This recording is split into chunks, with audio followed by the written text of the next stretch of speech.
So, Laurie, working in the air ambulance, you obviously come across some of the worst cases where people have driven or drug driven, and you've come across the accidents. What does it feel like when you come across that?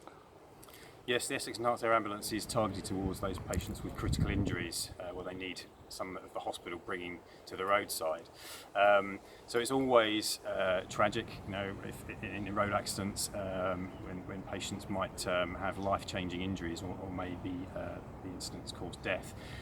What's so difficult to deal with and so frustrating is when you're dealing with a driver who's under the influence, and you know that this accident was completely avoidable, and that makes it even more tragic, especially when it involves innocent parties. So for instance, if a family should be involved, and we've all been out to cases like that where a car has swerved across the road and hit another car oncoming, and families have had their lives turned upside down as a consequence. It's difficult for all of us. Yeah, and have you seen the impact, especially on innocent families, when people who have had a drink before they've gone out and driven? You've seen the impact on those innocent families. What effect has that had on you? Lasting effect?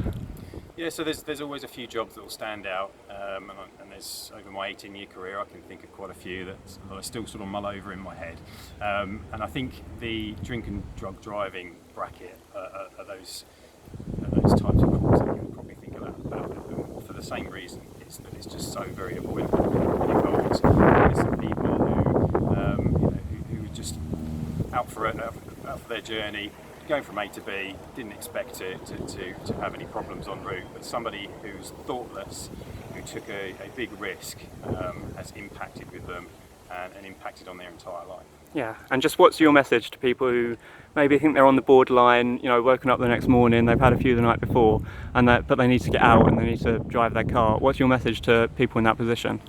Yeah, I mean, we all have busy lives, we've all got places to be, but there's just no point in taking that risk.